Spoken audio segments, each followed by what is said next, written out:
A'udzubillahi minasyaitonirrajim. Bismillahirrahmanirrahim. Rabbi a'udzubika min hamazati sayyatin wa a'udzubika ayahdurun. Rabbi shrahli sadri wa yassirli amri wahlul 'uqdatam min lisani yafqahu qawli. Amma ba'du. Salam sejahtera, salam rahayu, salam sehat untuk kita semuanya. Semoga pada kesempatan kali ini teman-teman saya dan semuanya dalam keadaan sehat. Lanjut ke bab 2. Pada bab 1 kemarin kita membahas tentang jenis-jenis administrasi. Kemudian pada bab 2 ini kita akan membahas tentang jabatan, tugas, dan uraian pekerjaan pada kegiatan administrasi.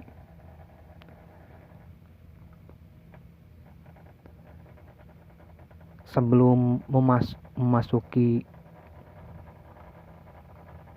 jabatan, tugas, dan uraian, alangkah lebih baiknya kita mengetahui pengertian dari jabatan itu sendiri. Nah, jika diambil dari Kamus Besar Bahasa Indonesia, jabatan diartikan sebagai pekerjaan atau tugas dalam pemerintahan ataupun organisasi, di mana fungsi dinas jabatan. Nah, jabatan merupakan kedudukan pegawai dalam struktur organisasi yang memiliki pengetahuan, keterampilan, dan sikap yang sesuai dengan jabatan yang dia miliki. Nah, di sini ada jenis-jenis jabatan. Jabatan dalam organisasi terbagi menjadi beberapa tingkatan, mulai dari tingkatan yang tertinggi hingga terendah. Begitu pula dengan pembagian tugasnya, itu berbeda-beda. Yang pertama, pimpinan kantor, terus kemudian jabatan manajerial, staf atau pembantu ahli, kepala personalia atau HRD, Human Research Department, kepala tata usaha atau kepala administrasi. Kemudian jabatan struktural dan jabatan fungsional. Nah, analisis jabatan atau job analysis. Apa sih pengertian jabatan? Analisis jabatan suatu kegiatan untuk menganalisis macam-macam pekerjaan yang harus dilakukan, bagaimana cara mengerjakannya, dan alasan pekerjaan tersebut harus dilaksanakan. Semuanya mempunyai alasan. Yang kemudian manfaat analisis jabatan. Manfaatnya apa? Analisis jabatan tersebut. Yang pertama, perekrutan atau seleksi pegawai. Kemudian kompensasi gaji pegawai, evaluasi jabatan, penilaian prestasi kerja pegawai, kemudian latihan atau training. Ketika kita sudah menganalisis pelatihan apa nih yang cocok untuk jabatan tersebut. Kemudian promosi dan penempatan pegawai. Promosi artinya ketika jabatan seorang dinilai kinerjanya bagus, maka perlu adanya promosi. Kemudian organisasi, dan yang terakhir itu penyederhanaan pekerjaan. Selanjutnya, metode analisis jabatan. Ada beberapa metode. Yang pertama, kuesioner, daftar pertanyaan. Kita membuat daftar pertanyaan sesuai dengan ruang lingkup dan pekerjaan analisis jabatan yang dia geluti. Yang kedua, pengamatan atau observasi. Jadi pimpinan melakukan pengamatan terhadap bawahannya. Yang ketiga, wawancara atau interview. Dan yang terakhir, menulis laporan pekerjaan secara singkat.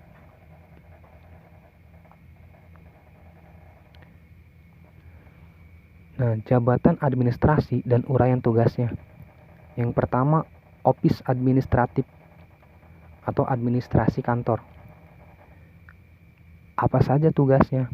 Yang pertama, pembuatan naskah sederhana, lembar kerja, dan bahan presentasi melalui pemakaian software yang sesuai. Apakah dengan PowerPoint kah, Excel, Word, dan lain sebagainya. Selanjutnya, menerima dan meneruskan telepon masuk kepada pihak yang dituju. Ketika ada telepon masuk, dari siapa, untuk siapa, ditunjukkan ke siapa. Selanjutnya, menggunakan peralatan kantor seperti mesin faksimil, mesin fotokopi, dan lain sebagainya. Kemudian, menerima dan meneruskan surat atau dokumen kepada pihak yang dituju. Ketika ada surat ke perusahaan, kemudian ditunjukkan ke siapa, kita harus menyampaikannya. Menerima dan mengantar tamu. Selanjutnya, melakukan pengarsipan dan memasukkan data ke dalam lingkup dan konteks yang terbatas di bawah pengawasan langsung dan sesuai arahan atasannya. Kemudian, junior administrative assistant atau sekretaris junior. Nah, tugasnya apa saja? Mungkin tidak jauh berbeda sama yang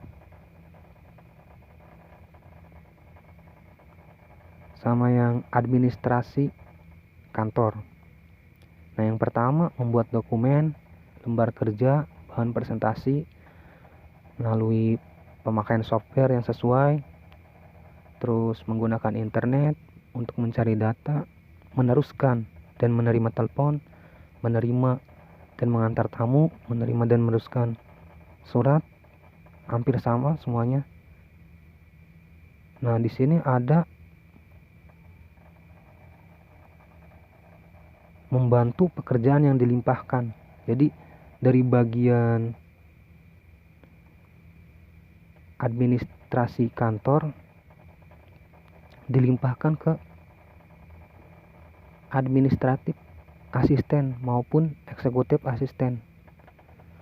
Dan yang terakhir, melakukan fungsi resepsionis ketika ada tamu yang datang.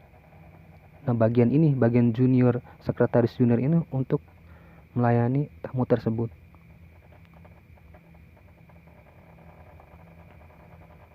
Kemudian yang ketiga, administratif asisten atau biasanya disebut sekretaris.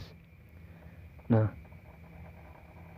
untuk menjadi seorang sekretaris perlu mempunyai atau baiknya atau harusnya mempunyai keahlian. Apa saja keahliannya? Yang pertama, keterampilan ekstensif dalam menggunakan beberapa jenis software komputer. Jadi, seorang sekretaris tidak gaptek terhadap teknologi. Yang kedua, memiliki kemampuan untuk menganalisis informasi yang diperoleh melalui bantuan internet. Jadi ketika ada info dari internet, seorang sekretaris mampu menganalisis informasi tersebut. Selanjutnya, mampu menguasai komputer dengan baik, entah itu PowerPoint, Excel, Word, atau yang lainnya. Kemudian memiliki jiwa kepemimpinan yang tinggi dan dapat membawahi beberapa staf administrasi. Jadi staf administrasi dibawahi oleh sekretaris. Seorang sekretaris juga memiliki kemampuan komunikasi dan berinteraksi yang baik dengan staf, manajemen, kolega, klien, pelanggan. Jadi seorang sekretaris harus mempunyai kemampuan komunikasi yang baik. Dan yang terakhir, mampu memberikan pelayanan yang baik kepada pelanggan atau klien perusahaan. Jadi seorang sekretaris harus ramah kepada pelanggan. Itu keahliannya. Kemudian tugasnya apa saja? Yang pertama, pembuatan dokumen, lembar kerja, dan bahan presentasi melalui pemakaian software yang sesuai. Yang kedua, menerima dan meneruskan telepon masuk kepada pihak yang dituju. Yang ketiga, menerima dan mengantar tamu. Yang keempat, menerima dan meneruskan surat atau dokumen kepada pihak yang dituju. Melakukan pengarsipan, memasukkan data, menggunakan peralatan kantor, Dan yang terakhir, mampu menganalisis informasi dengan bantuan internet. Kemudian yang keempat, eksekutif administratif asisten atau sekretaris eksekutif. Nah, sekretaris eksekutif kualifikasinya apa saja? Yang pertama, keterampilan yang ekstensif dalam menerapkan prinsip-prinsip manajemen administrasi dengan menggunakan beberapa metode. Jadi,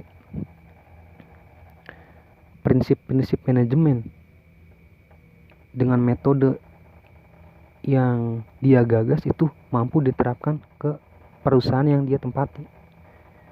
Yang kedua, jiwa kepemimpinan yang tinggi. Yang ketiga, komunikasi yang baik, kemampuan berkomunikasi yang tinggi. Nah, yang kelima, ada office manager atau manajer kantor. Seorang manajer dituntut untuk memiliki beberapa kemampuan. Jadi, ketika ada manajer kantor, itu dia harus memiliki kemampuan ini. Apa saja? Yang pertama, memiliki keterampilan ekstensif dalam menerapkan prinsip-prinsip manajemen organisasi dengan menggunakan beberapa metode. Yang kedua, memiliki kemampuan tingkat atas, memimpin tingkat atas. Yang ketiga, memiliki kemampuan tinggi dalam menggunakan dan memaksimalkan sumber daya kerja. Jadi seorang manajer kantor mampu menempatkan orang-orang sesuai dengan tugasnya masing-masing. Yang keempat, memiliki kemampuan komunikasi dan mampu berinteraksi dengan seluruh pimpinan atau manajemen ataupun pelanggan organisasi. Nah, tugasnya seorang manajer apa saja? Yang pertama, mendukung kegiatan administrasi manajemen perusahaan. Yang kedua, menjamin kelancaran manajemen perusahaan sesuai dengan visi dan misi organisasi. Nah, agar manajemennya lancar, apa sesuai visi atau tidakkah sesuai visi dan misi organisasi. Kemudian melaksanakan kegiatan eksternal untuk memastikan manajemen organisasi sesuai dengan harapan pelanggan. Nah, itu saja pada bab 2 kali ini kita membahas tentang jabatan, tugas, dan uraian pekerjaan pada kegiatan administrasi. Semoga apa yang saya sampaikan bisa teman-teman pahami. Yang saya sampaikan ini bukan dalam bentuk baku, artinya teman-teman harus mampu memahami dan mengembangkan lagi apa yang disampaikan. Nah, cukup sekian dan terima kasih. Mohon maaf apabila ada penyampaian yang kurang baik dari saya pribadi. Ihdinas siratal mustaqim, wallahul muwaffiq ila aqwamit thoriq. Wassalamualaikum warahmatullahi wabarakatuh.